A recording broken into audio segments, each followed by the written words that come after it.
नमस्कार दोस्तों, happy republic day to all of you. इसी नेशनल इवेंट से मिलता जुलता एक नॉवेल आज मैं आप सभी लोगों के लिए लेकर आई हूँ, जिसका नाम है मिडनाइट चिल्ड्रन।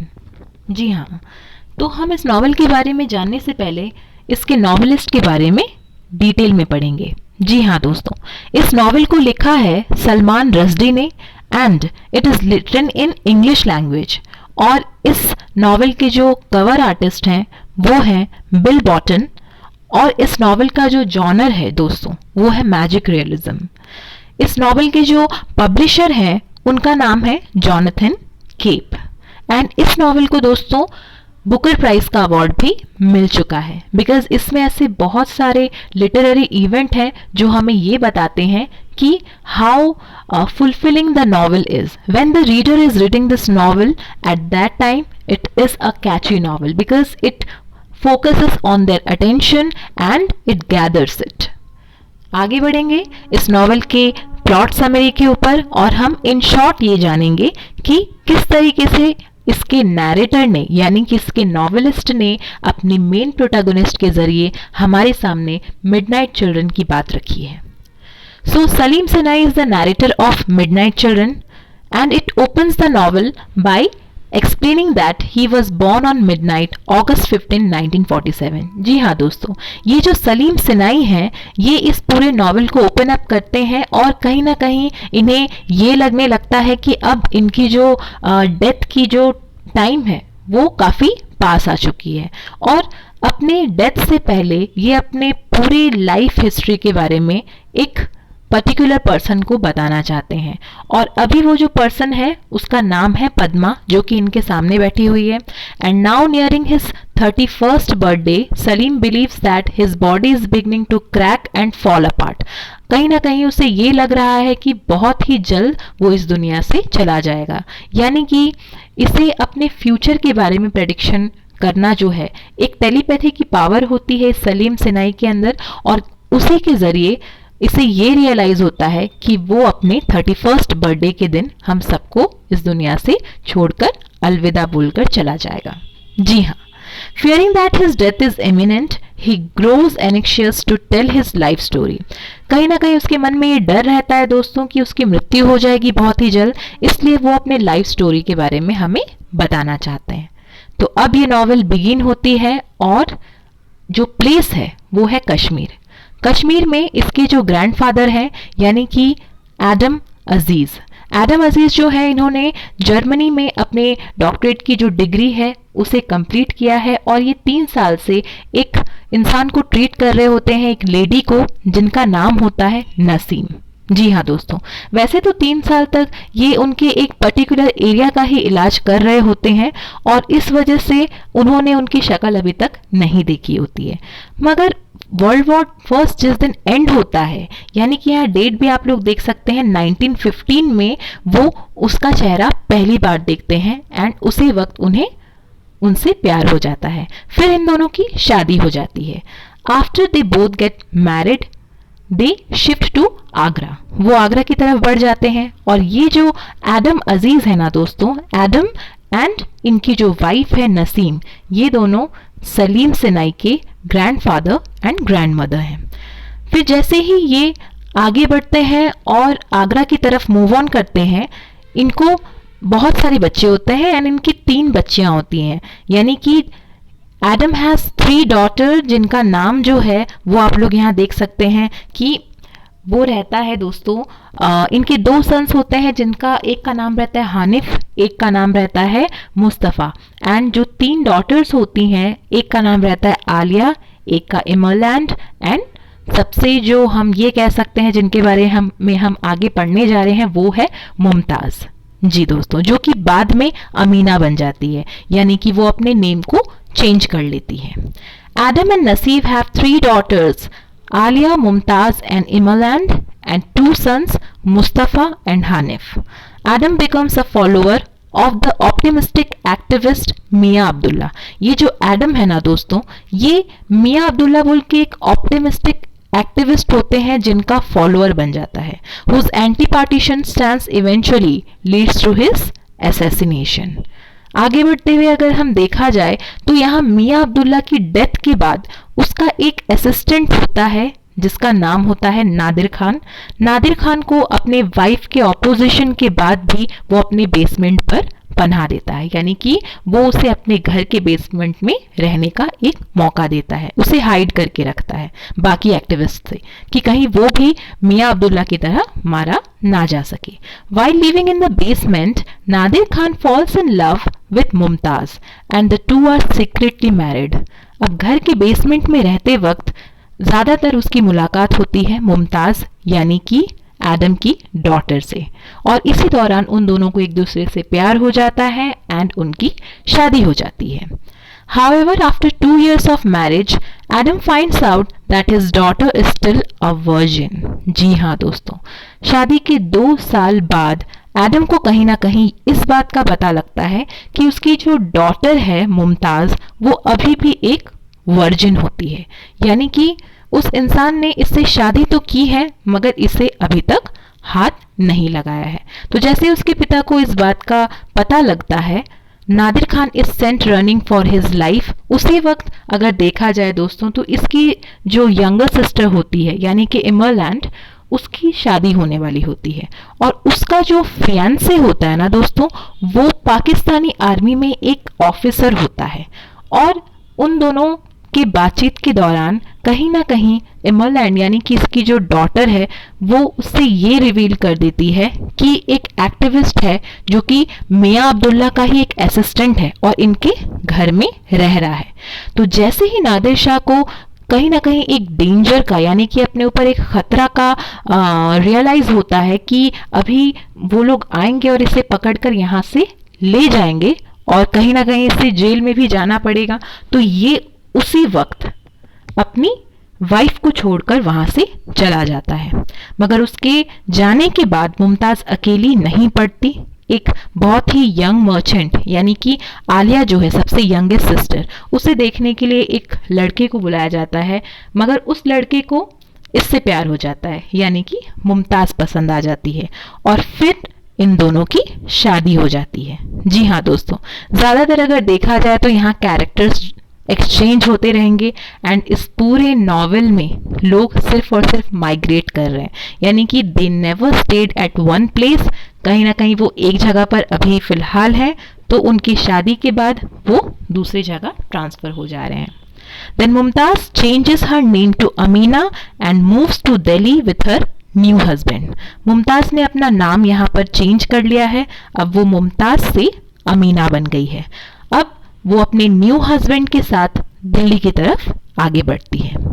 अब क्या होता है दोस्तों, दिल्ली में ये प्रेग्नेंट हो जाती है and she goes to a fortune teller, यानी कि कहीं ना कहीं उसे अपने आने वाले बच्चे के बारे में, उसके भविष्य के बारे में जानने की बहुत इच्छा होती है, इसलिए वो एक भविष्य बताने वाले के पास जाती है जो कि इसे ये बताता है कि इसका जो आने वाला बच्चा है वो एक बहुत ही बड़ा ये कह सकते हैं कि he is going to grow with this country. वो इस कंट्री के साथ ही रहेगा एंड हमेशा वो इस कंट्री से ना तो इस कंट्री से ज़्यादा ओल्ड होगा और ना ही ज़्यादा यंग होगा। और वो ये भी प्रेडिक्ट करके बताता है कि उस बच्चे के 2 सर होंगे, नीज होंगे और एक नाक भी होगी, जो कि ऐसा बिल्कुल होता नहीं है, मगर कहीं ना कहीं उसकी भविष्यवाणी सच होती है।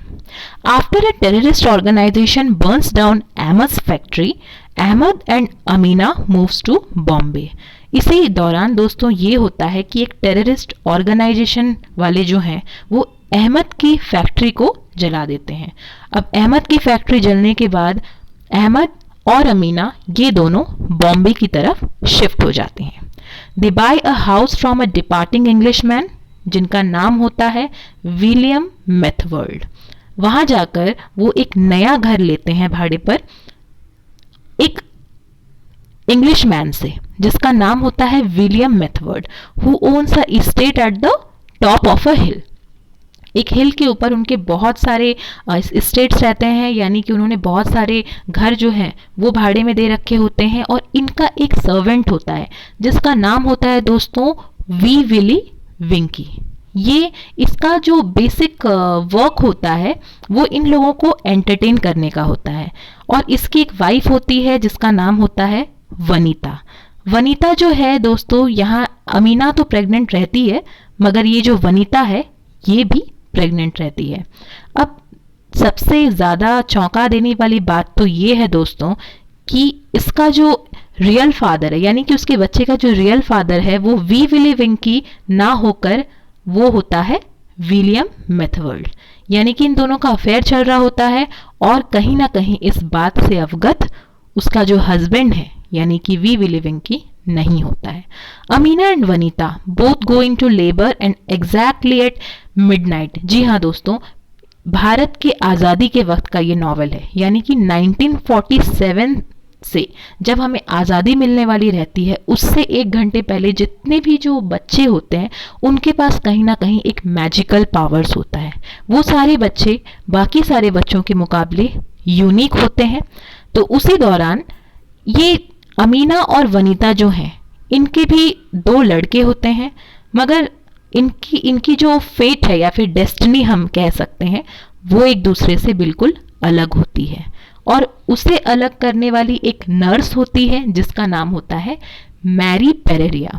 जी हाँ दोस्तों, ये जो मैरी नाम की नर्स है ना, ये इन दोनों का जो टैग है यानी कि जो बेबी टैग होता है उसे स्विच कर देती है, यानी कि एक्सचेंज कर देती है। और जैसे ही इनका टैग एक्सचेंज होता है इन दोनों की डेस्टिनी ही एक्सचेंज हो जाती है।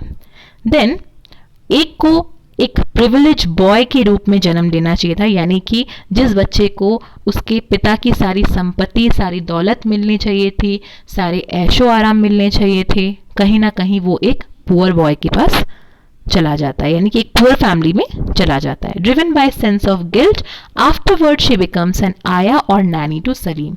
और इस चीज़ के गिल्ट को उसे बाद में ये एहसास होता है दोस्तों कि उसने सही नहीं किया, इसलिए वो नैनी बन के रह जाती है सलीम की। आगे बढ़ेंगे और डिस्कस करेंगे कि उसके बाद नॉवेल में क्या होता है। और दोस्तों अगर आगे देखा जाए तो it occurs eight exact moment that India gains it's independence. जैसे कि मैंने आप लोगों से कहा कि ये जो मिडनाइट चिल्ड्रन हैं ये इंडिपेंडेंस से 1 घंटे पहले ही जन्म लेते हैं। और जैसे ही हमारे भारत को आज़ादी मिलती है, the press herald Saleem birth as hugely significant and young Saleem has an enormous cucumber-like nose and blue eyes, like those of his grandfather. Salim का जो फिजिकल कैरेक्टरिस्टिक्स है उसे यहाँ डिफाइन किया गया है दोस्तों कि उसकी जो नाक होती है वो काफ़ी अजीब सी होती है, यानी कि काफ़ी बड़ी होती है, और उसकी जो आँखें होती हैं वो नीले कलर की होती हैं, जैसे कि उसके दादाजी एडम की हुआ करती थी। His mischievous sister nicknamed the brass monkey and born a few years later. उसे उसकी जो एक छोटी बहन भी होती है सलीम की, जो उसे मैक्सिमम टाइम चिढ़ाया करती है, और उसके जो दोस्त होते हैं वो भी उसे चिढ़ाते हैं। तो इसी दौरान ये होता है दोस्तों कि सलीम को इस बात का बहुत बुरा लगता है और वो चला जाता है वॉशरूम के अंदर अपने आप को लॉक करने। तो वहाँ वो अपने आप को लॉक करके रखता है। इसी दौरान उसकी जो मदर है यानी कि अमीना है वो आती हैं और वो अपने कपड़े उतारने लग जाती हैं, मगर वो वहाँ से जाता नहीं है। तो इन्हीं सब चीज़ों को देखते हुए उसकी नज़र पड़ती है सलीम के ऊपर, और जैसे ही उसकी नज़र सलीम पर पड़ती है वो उसे पनिश करती है और ये कहती है कि एक पूरे दिन के लिए वो कुछ भी नहीं बोलेगा। तो दोस्तों जब ये पनिशमेंट उसे मिलता है तब वो एक अपने अंदर एक मैजिकल कहते हैं पावर का अनुभव करता है, यानी कि उसे उसके कानों में बहुत सारी ऐसी आवाज़ें सुनाई दे रही होती है जो लोग अपने मन में सोच रहे होते हैं। इस पावर को हम टेलीपैथी का नाम देते हैं दोस्तों। ये एक टेलीपैथी की पावर है जिसके ज़रिए एक इंसान दूसरे इंसान के थॉट्स को पढ़ सकता है। जी हाँ दोस्तों, तो इसी वजह से ये जब अपनी मदर यानी कि अपनी माँ अमीना से ये बात को बताता है तब उन्हें एहसास होता है कि सलीम के अंदर एक मैजिकल पावर है। दोस्तों उसके बाद अगर आगे देखा जाए तो उसे ये भी पता चल जाता है कि मिडनाइट चिल्ड्रन यानी कि आज़ादी से 1 घंटे पहले जिन बच्चों ने जन्म लिया था वो कुल मिलाकर 1001 बच्चे हैं जिनमें से अभी काफ़ी कम ही बच्चे ऐसे हैं जो कि 581 के आसपास के कुछ बच्चे हैं जो जिंदा है और बाकी सारे बच्चे ख़त्म हो जाते हैं। उन सब के पास अलग अलग तरह की मैजिकल पावर होती है। वहीं पर अगर देखा जाए, Salim discovers that Shiva, the boy with whom he was switched at birth, was born with a pair of enormous powerful knees and gift for a combat। जी हाँ दोस्तों, उसे ये भी पता चल जाता है कि वो अपने जन्म के वक्त एक्सचेंज हो गया था एक बॉय के साथ जिसका नाम शिवा होता है और शिवा के नीज में पावर होता है। फिर one day Salim loses a portion of his finger in an accident. अब ये प्ले आगे बढ़ता है दोस्तों और यहाँ से कहानी की एक टर्निंग पॉइंट आती है।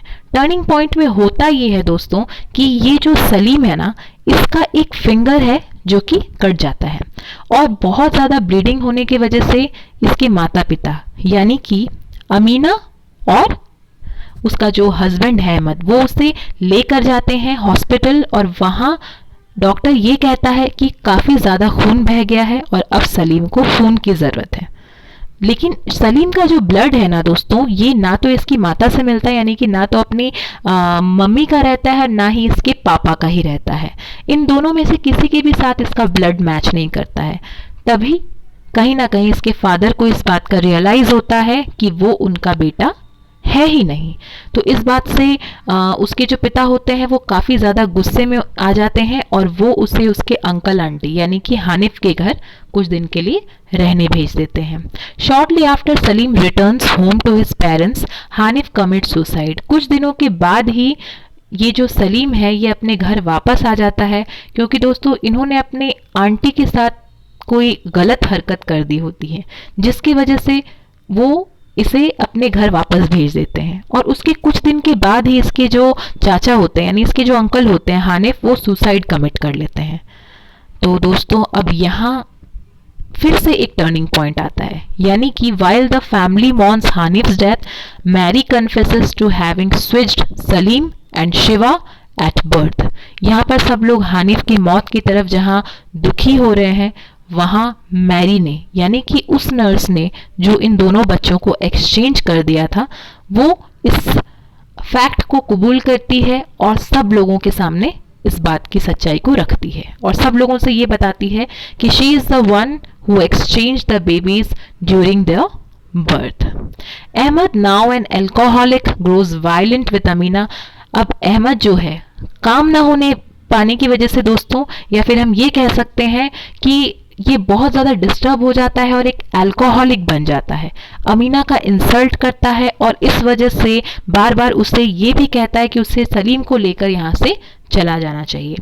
तो वो बिल्कुल ऐसा ही करती है, वो सलीम को लेकर चली जाती है, सलीम और उसकी जो यंगर सिस्टर होती है पाकिस्तान। देखो दोस्तों, यहाँ फिर वो बॉम्बे से पाकिस्तान की तरफ आगे बढ़ गए, यानी कि वो माइग्रेट कर रहे हैं। जितने भी कैरेक्टर्स हैं again and again they are migrating from one place to another.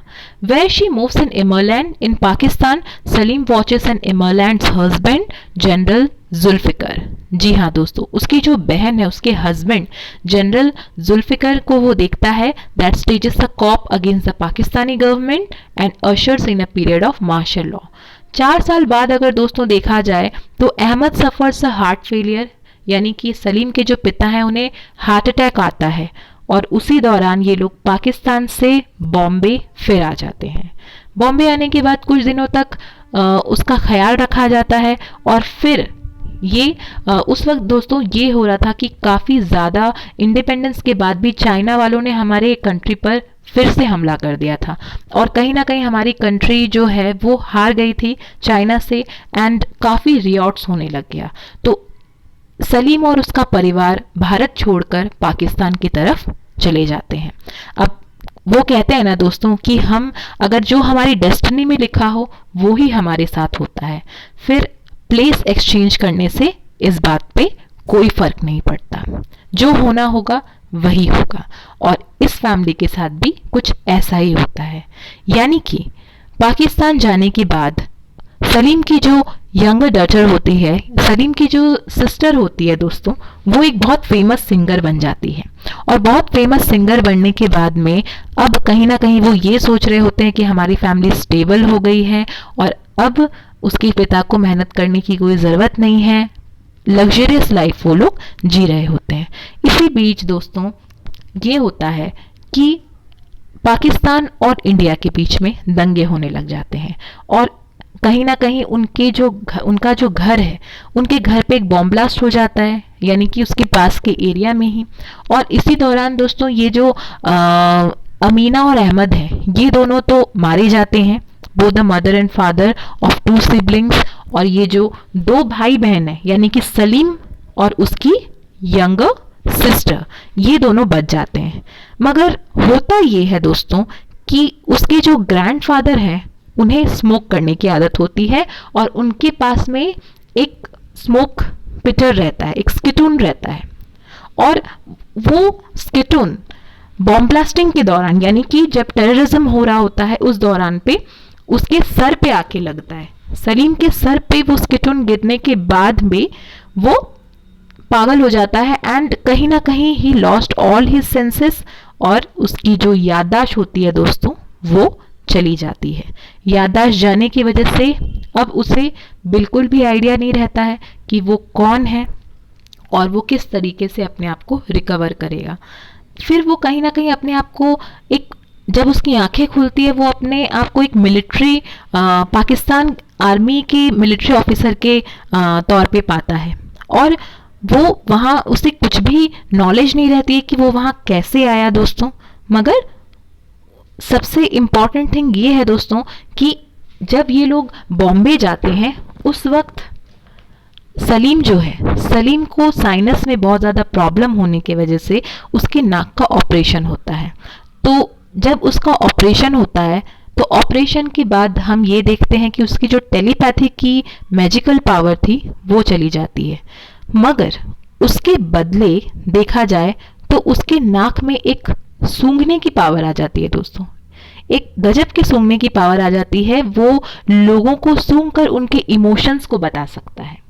जी हाँ, और इसी वजह से ये जो पाकिस्तानी आर्मी ऑफिसर्स होते हैं वो इसका फ़ायदा उठाते हैं, एक ट्रैकर के तौर पे इसे यूज़ करते हैं और इसका इस्तेमाल करते हुए वो अपने दुश्मनों के एरियाज़ के बारे में पता लगाते हैं और बहुत सारे मैचेस जीत जाते हैं। यानी कि जितने भी बैटल्स होते हैं इनके अगेंस्ट में वो हमेशा जीत जाते हैं।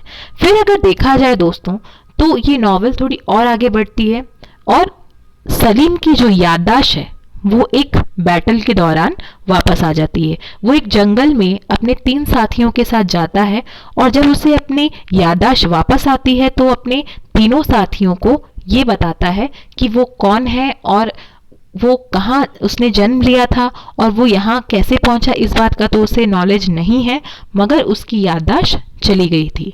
इसे अपना नाम तो याद नहीं रहता दोस्तों, मगर इसे बाकी सब कुछ याद आ जाता है। इसी दौरान इसके जो 3 दोस्त होते हैं, इसके तीनों दोस्त मारे जाते हैं, मगर लकीली ये बच जाता है। वहाँ से अगर देखा जाए तो वो आगे जाता है और आगे जब वो जाता है तो वो एक गेटो यानी कि एक ऐसे ट्राइबल पीपल्स लोगों के बीच में जाता है और एक ऐसे एरिया में जाता है जो कि जंगल के काफ़ी अंदर होता है। वहाँ इसे एक लड़की मिलती है जिसका नाम होता है Parvati.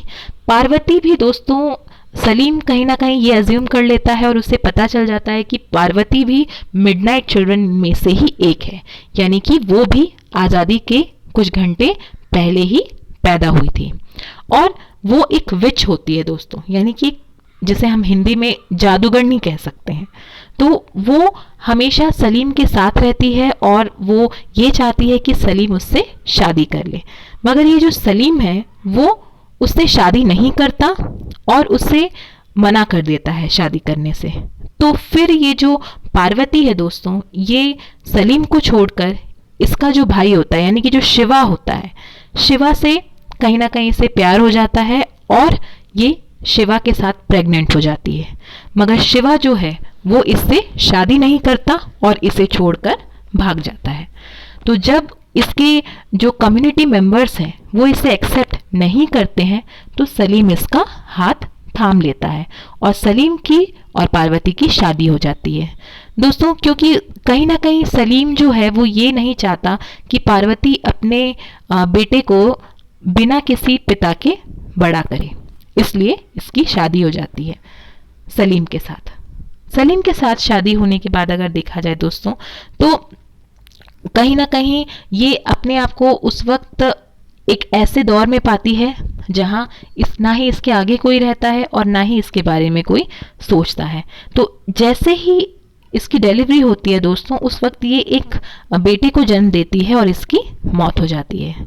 The government destroy the magician ghetto. इसी वक्त वहाँ इंदिरा गांधी यानी कि हमारी एक्स प्राइम मिनिस्टर जो होती हैं वो एक स्टेरिलाइजेशन का प्रोसेस शुरू कर देती हैं और उसे शिवा के जरिए ये पता चलता है कि मिडनाइट के दिन यानी कि भारत के आज़ादी के कुछ घंटे पहले मैजिकल चिल्ड्रंस पैदा हुए थे और उनके पास कुछ ऐसी पावर्स हैं जिससे वो इस पूरी दुनिया पे भी रूल कर सकते हैं देखा जाए तो इसी चीज़ के एजोरिटी को लेकर इंदिरा गांधी शिवा को पकड़ती है एंड शिवा पता बताता है सलीम का। क्योंकि सलीम जो है दोस्तों इन सारे बच्चों में से उसके पास टेलीपैथी की एक पावर होती है और वो उन 1001 बच्चों के बारे में जानता है जो कि मिडनाइट चिल्ड्रन है। तो मिडनाइट चिल्ड्रन के बारे में जानने के लिए कहीं ना कहीं देखा जाए तो इंदिरा गांधी के जो ऑफिसर्स होते हैं वो इस सलीम को किडनैप कर लेते हैं और सलीम से उगलवाते हैं। सलीम उन सारे बच्चों का नाम बता देता है। इसी दौरान क्या होता है दोस्तों कि इंदिरा गांधी इलेक्शन हार जाती है और उन सारे ही बच्चों को जिन्हें कैद करके रखा जाता है उन्हें फ्री कर दिया जाता है। अब होता यहाँ ये है दोस्तों कि जब वो लोग फ्री हो जाते हैं, the midnight children including Saleem are all set free and now Saleem goes in search of Parvati son Adam who has been living with Picture Singh. एक पिक्चर सिंह नाम का आदमी होता है जो कि एक स्नेक चार्मर होता है यानी कि एक सांप पकड़ने वाला सपेरा होता है। उसके साथ में इसका जो बेटा है यानी सलीम का बेटा एडम रह रहा होता है। तो ये अपने बेटे की खोज में निकलता है। अब देखा जाए तो यहाँ सलीम का बेटा, पिक्चर सिंह और सलीम ये तीनों बॉम्बे की तरफ जाते हैं। उसी वक्त पिक्चर सिंह को ये पता चलता है कि एक आदमी है जिसने ये चैलेंज किया है कि वो इस वर्ल्ड का सबसे ग्रेटेस्ट स्नेक चार्मर है। While in Bombay Saleem eats some chutney. उसी दौरान वो ये लोग एक फैक्ट्री जाते हैं जहां सलीम एक चटनी टेस्ट करता है और जैसे ही वो उस चटनी को टेस्ट करता है उसे उस चटनी में अपने आंट यानी कि मैरी पेरेरिया की स्मेल आती है।